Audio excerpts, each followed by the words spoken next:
Hello students, welcome back to सुब्स nursing tutorial. आज के वीडियो में हम नर्सिंग कॉम्पिटिटिव एग्ज़ाम के इम्पॉर्टेंट क्वेश्चंस डिस्कस करेंगे। यदि आप हमारे चैनल पर नए हैं और आपने हमारा चैनल सब्सक्राइब नहीं किया है तो प्लीज़ रेड बटन पर क्लिक कर लीजिए और हमारा चैनल सब्सक्राइब कर लीजिए। चलिए तो हम क्वेश्चंस डिस्कस कर लेते हैं। जैसे कि आप लोग यहाँ पर देख सकते हैं, क्वेश्चन नंबर फर्स्ट में पूछा गया है, if the placenta is not delivered with in 30 minutes of delivery of the baby it is called. यहाँ पर पूछा गया है बेबी डिलीवर होने के 30 मिनट बाद तक भी जो प्लेसेंटा है वो डिलीवर नहीं हो पा रहा है तो उस कंडीशन को क्या कहा जाएगा। Option number first is placenta previa, option number second is postpartum haemorrhage, option number 3 is retained placenta and option number D is placental ischemia।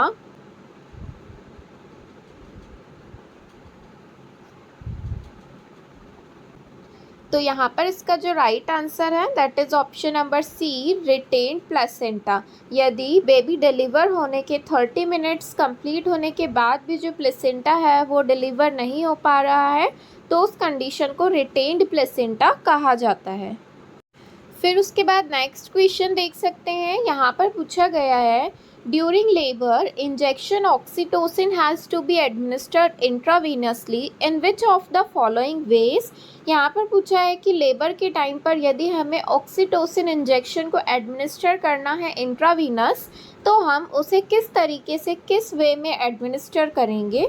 Option number first is bolus, option number second is intravenous infusion, option number 3 is fast push and option number D is intramuscular.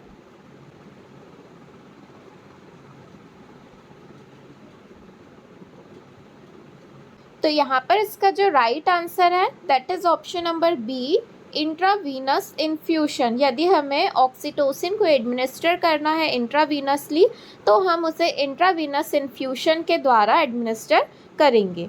फिर उसके बाद next question देख सकते हैं। यहाँ पर पूछा गया है, the components of active management of third stage of labor includes all except। यहाँ पर पूछा गया है कि इनमें से कौन कौन से जो components हैं जो कि हम थर्ड स्टेज ऑफ लेबर में जब हमें एक्टिव मैनेजमेंट करते हैं थर्ड स्टेज ऑफ लेबर में तो इसमें से कौन सा कंपोनेंट यूज़ होगा सिर्फ किसी एक को छोड़कर। Option number first is uses of oxytocin, हम ऑक्सीटोसिन का यूज़ करेंगे। Option number second is uterine massage, हमें यूट्रस की मसाज करना है। Option number 3 is delivery of placenta, placenta को डिलीवर करना है। And option number D is rooming in, हमें रूमिंग इन को अलाउ करना है।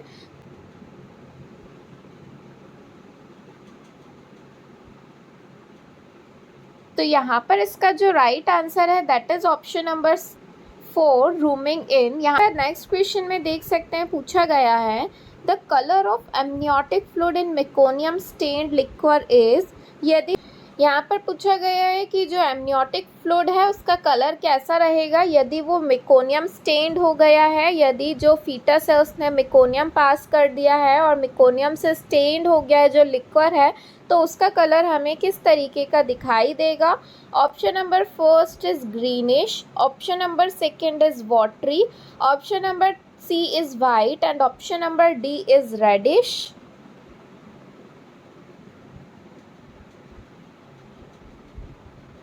यहाँ पर इसका जो राइट आंसर है that is option number first, greenish. Amniotic fluid जो है वो ग्रीनिश कलर का हमें दिखाई देगा यदि वो मेकोनियम से स्टेन हो गया है तब। उसके बाद नेक्स्ट क्वेश्चन में पूछा गया है, keeping the baby with the mother in the cot is called. यहाँ पर पूछा है यदि मदर को हम बेबी के साथ कॉट पर रखते हैं तो उसे क्या कहा जाएगा। कॉट मतलब या तो हम बेड बोल सकते हैं या खाट, जैसा कि यहाँ पर लिखा हुआ है।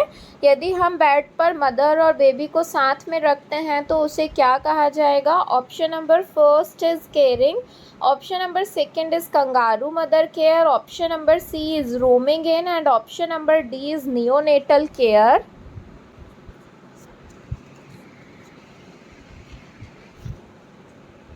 तो यहाँ पर इसका जो राइट आंसर है that is option number C, rooming in. यदि हम मदर और बेबी को साथ में रख रहे हैं तो उसे रूमिंग इन कहा जाएगा। उसके बाद नेक्स्ट क्वेश्चन में पूछा गया है which of the following medicine can be used for suppression of lactation. Lactation को सप्रेस करने के लिए कौन सा मेडिसिन यूज़ किया जाता है।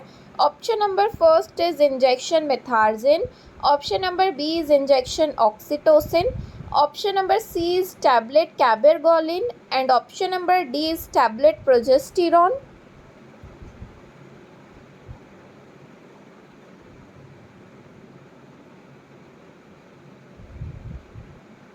यहाँ पर इसका जो राइट आंसर है that is option number C, tablet cabergoline जो है इसे हम यूज़ करते हैं लैक्टेशन को सप्रेस करने के लिए। उसके बाद नेक्स्ट क्वेश्चन में पूछा गया है the thin serous fluid secreted from breast during 24 to 48 hour following delivery is called. यहाँ पर पूछा गया है कि जो थिन सीरस फ्लूइड सिक्रीट होता है ब्रेस्ट से फर्स्ट 24 से लेके 48 आवर के बीच में डिलीवरी के बाद आफ्टर डिलीवरी उसे क्या कहा जाता है। Option number first is fore milk, option number second is hind milk, option number C is colostrum and option number D is mature milk.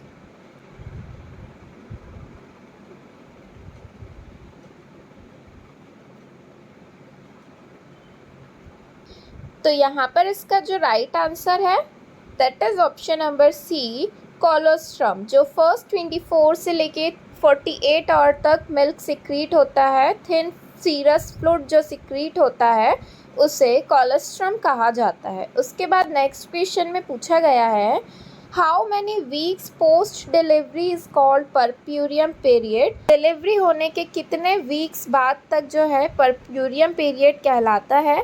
Option number first is 4 weeks, option number B is 6 weeks, option number C is 8 weeks and option number D is 10 weeks।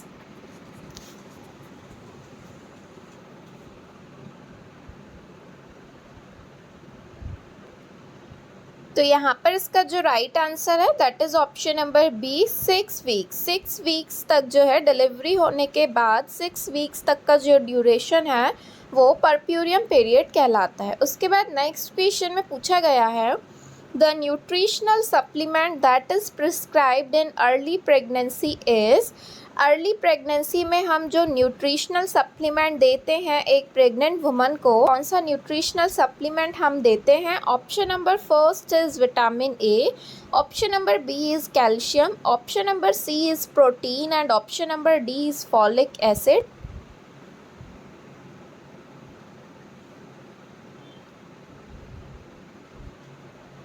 तो यहाँ पर इसका जो right answer है that is option number D, folic acid. Early pregnancy में हम folic acid supplement देते हैं। उसके बाद नेक्स्ट क्वेश्चन में पूछा गया है a woman who has delivered once a foetus who reached the stage of viability is called. है कि एक वुमन एक फीटस को जो है डिलीवर करती है फर्स्ट टाइम जो कि अपने वायबिलिटी के स्टेज को पूरा कंप्लीट करके देन फिर डिलीवर होता है तो उस कंडीशन को क्या कहा जाएगा। Option number first is gravida, option number second is parity, option number C is nullipara and option number D is primipara. यहाँ पर आप क्वेश्चंस फिर से देख सकते हैं a woman who has delivered once a foetus who reach the stage of viability is called.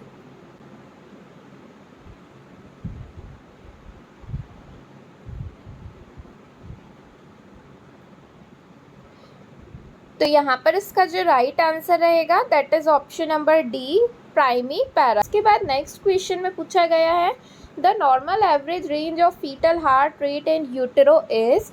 यहाँ पर पूछा गया है कि फीटस की हार्ट रेट नॉर्मल कितनी रहनी चाहिए यूट्रस के अंदर। Option number first is 80 to 120 beats, option number second is 100 to 200 beats, option number C is 120 to 160 beats, option number D is 180 to 200 beats.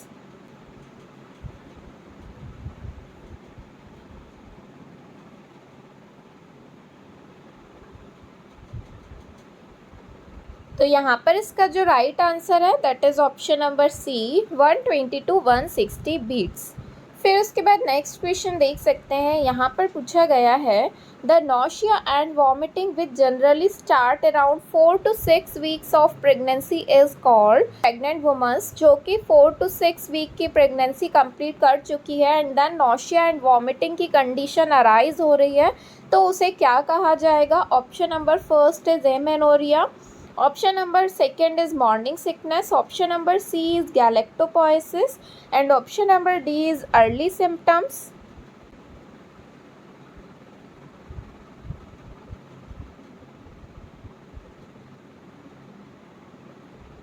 तो यहाँ पर इसका जो राइट आंसर है that is option number B morning sickness.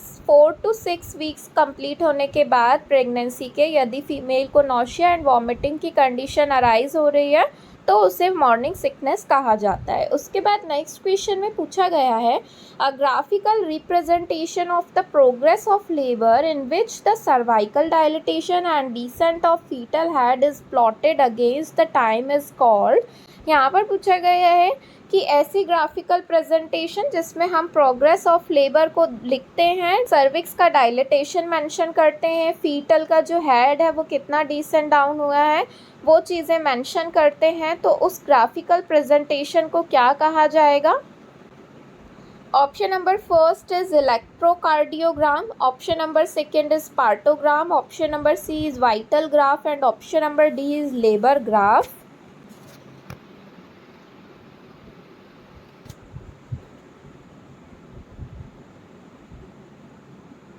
तो यहाँ पर इसका जो राइट आंसर है that is option number second partogram थे। उसके बाद नेक्स्ट क्वेश्चन में पूछा गया है in a restaurant a person suddenly collapse choking while eating food the ideal method to clear the airway is to use which of the following methods.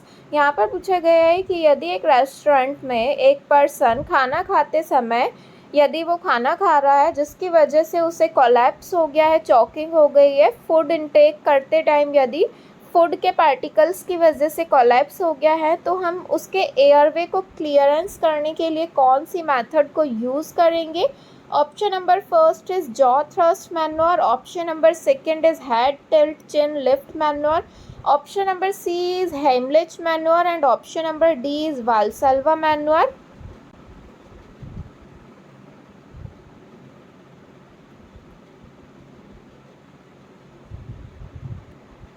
तो यहाँ पर इसका जो राइट आंसर है that is option number C Heimlich manoeuvre. यहाँ पर आप image में देख सकते हैं हेमलिच मैन्योर जो है ये इस तरीके से दिया जाता है, तरीके से हेमलिच मैन्योर दिया जाता है। उसके बाद नेक्स्ट क्वेश्चन में पूछा गया है which of the following is most important nursing action that has to be done for a patient who has undergone cardiac catheterisation. यहाँ पर पूछा गया है कि अगर कोई एक पेशेंट जिसे हमने कार्डियक कैथेटराइजेशन किया है तो यहाँ पर नर्सिंग एक्शन क्या रहेगा, मोस्ट इम्पॉर्टेंट नर्सिंग एक्शन पूछा गया है। Option number first is check for pulse deficit, pulse deficit को चेक करेंगे। Option number second is elevate the head end of bed, जो बेड है उसका हेड साइड जो है उसे एलिवेट किया जाएगा। Option number C is assess the catheterisation site for bleeding, जो कैथेटराइजेशन की साइट है वहाँ पर हमें असेस करना है कि ब्लीडिंग तो नहीं हो रही है। And option number D is provide a bed cradle, या फिर हम पेशेंट को बेड क्रैडल प्रोवाइड करेंगे, जो साइड रेल्स हैं उन्हें अप करेंगे।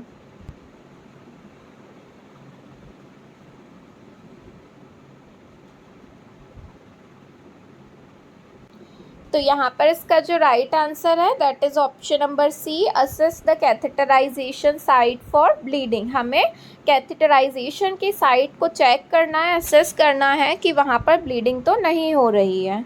फिर उसके बाद नेक्स्ट क्वेश्चन देख सकते हैं, यहाँ पर पूछा गया है during active phase of labour head is delivered by. यहाँ पर पूछा गया है एक्टिव फेज ऑफ लेबर में जो हेड है वो किस तरीके से डिलीवर होता है। Option number A is flexion, option number B is extension, option number C is abduction and option number D is none of these.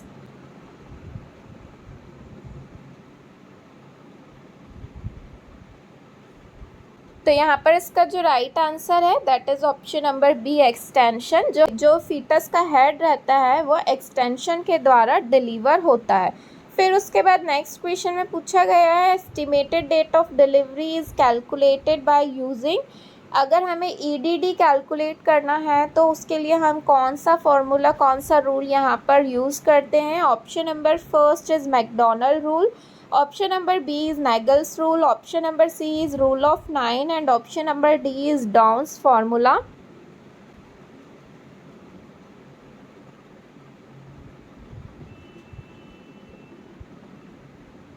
तो यहाँ पर इसका जो राइट आंसर है that is option number B Naegele's rule. Naegele's rule के द्वारा estimated date of delivery को calculate किया जाता है।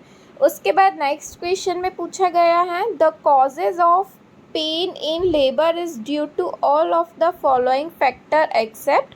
ये सभी जो हैं लेबर के टाइम पर पेन को कॉज करते हैं सिर्फ किसी एक को छोड़ के। Option number first is myometrial ischaemia during contraction and option number B is inefficient sedation. Sedation inefficient दिया गया हो उसके कारण। Option number C cervical stretching during dilatation. जो सर्विक्स है वो स्ट्रेच होती है डायलिटेशन के कारण, उसके कारण पेन होता है। Option number D is peritoneal stretching over the fundus, या फिर जो पेरिटोनियम है वो स्ट्रेच होता है फंडस के ऊपर, इसलिए उसकी वजह से पेन होता है। तो यहाँ पर हमें किसी एक को छोड़ के बताना है कि इनमें से कोई एक जो है वो कॉज नहीं करता है पेन को लेबर के टाइम पर।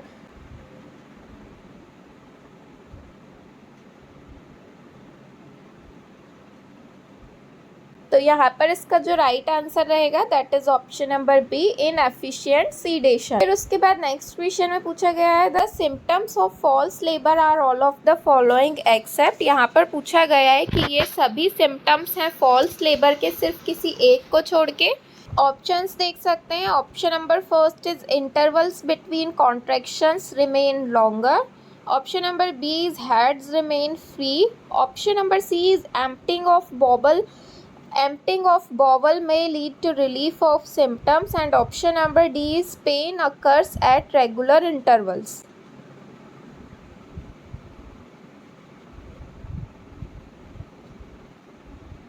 तो यहाँ पर इसका जो राइट आंसर है that is option number D pain occurs at regular interval. अगर पेन आ रहे हैं रेगुलर इंटरवल में तो ये ट्रू लेबर का साइन रहता है, ना कि फॉल्स लेबर का। यहाँ पर पूछा गया है कि फॉल्स लेबर के सिम्टम्स बताने हैं सिर्फ एक को छोड़कर। तो यहाँ पर जो pain occurs at regular interval दिया गया है कि फीमेल को पेन आ रहे हैं रेगुलर इंटरवल में, तो ये ट्रू लेबर पेन का जो है सिम्टम्स रहता है, ना कि फॉल्स लेबर का। फिर उसके बाद यहाँ पर नेक्स्ट क्वेश्चन देख सकते हैं। पूछा गया है the complication that are associated with poor nutrition and growth restriction postnatal life in a newborn include।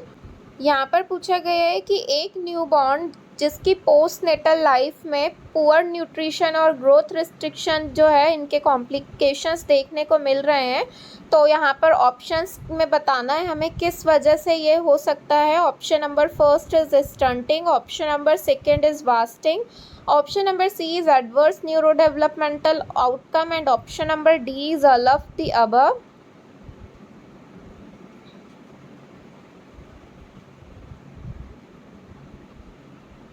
तो यहाँ पर इसका जो राइट आंसर है that is all of the above. ये सभी कंडीशंस जो हैं जिनकी वजह से कॉम्प्लिकेशंस अराइज हो सकते हैं पुअर न्यूट्रिशन और ग्रोथ रिस्ट्रिक्शन के एक न्यू बॉर्न की पोस्टनेटल लाइफ में। उसके बाद नेक्स्ट क्वेश्चन में पूछा गया है unreserved hypovolaemic shock progress to which of the following types of shock.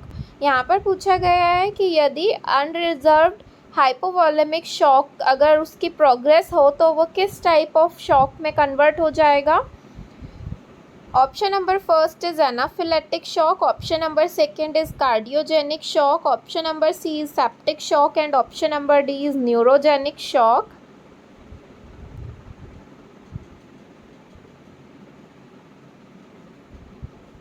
तो यहाँ पर इसका जो राइट आंसर है that is option number second cardiogenic shock. यदि अनरिजर्व्ड हाइपोवॉलेमिक शॉक है पेशेंट को तो वो आगे चल के प्रोग्रेस होके कार्डियोजेनिक शॉक में कन्वर्ट हो सकता है। उसके बाद नेक्स्ट क्वेश्चन में पूछा गया है that vaccine that is administered after exposure is, यदि कोई व्यक्ति जो कि इस पर्टिकुलर वायरस के कांटेक्ट में आ चुका है उसके बाद हम उसे वैक्सीन एडमिनिस्टर कर रहे हैं, तो इनमें से वो कौन सी वैक्सीन कहलाएगी? Option number first is measles, option number second is typhoid, option number C is mumps and option number D is rabies.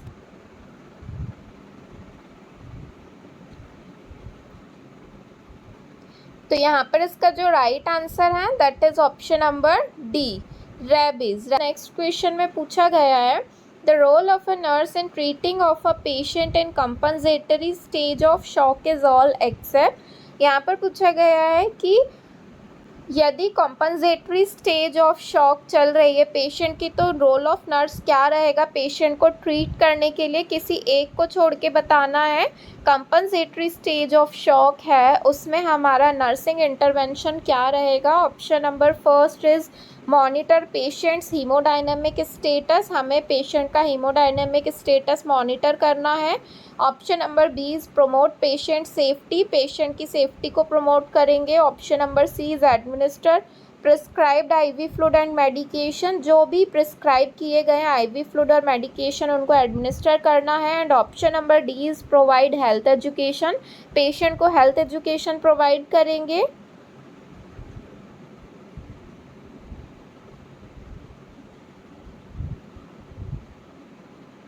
तो यहाँ पर इसका जो राइट आंसर है that is option number D, provide health education. Health education हमें जो है provide नहीं करना है, यहाँ पर किसी एक को छोड़ के पूछा गया है एक्सेप्ट, इसलिए इसका जो राइट आंसर रहेगा that is provide health education. बाकी ये सारे ही रोल्स एंड रिस्पॉन्सिबिलिटी रहेंगी यदि कोई पेशेंट कंपनसेटरी स्टेज में है शॉक के तब। उसके बाद नेक्स्ट क्वेश्चन में पूछा गया है a nurse is assigned to take care of a patient with multiple sclerosis, the priority nursing diagnosis for the patient would B.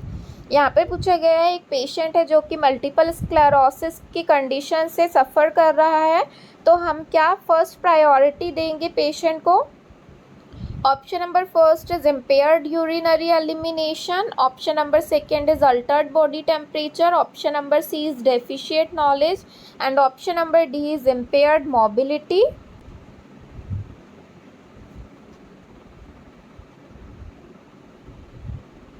और इसका जो राइट आंसर है that is option number A, impaired urinary elimination. हमें first जो priority हमारा nursing diagnosis रहेगा multiple sclerosis वाले patient के लिए that is impaired urinary elimination. उसके बाद नेक्स्ट क्वेश्चन में पूछा गया है the colour of lochia rubra is, lochia rubra का कलर कैसा रहेगा? Option number first is brown, option number second is red, option number C is yellow and option number D is white. तो यहाँ पर इसका जो राइट आंसर है वो आप हमें कमेंट बॉक्स में कमेंट करके बताइएगा। वीडियो पसंद आया हो तो प्लीज़ वीडियो को लाइक कर दीजिए, अपने फ्रेंड्स के साथ शेयर कीजिए और यदि आपने हमारा चैनल सब्सक्राइब नहीं किया है तो प्लीज़ चैनल को सब्सक्राइब कर लीजिए। आपको हमारे चैनल पर और वीडियोज़ देखने को मिलते रहेंगे। Thank you.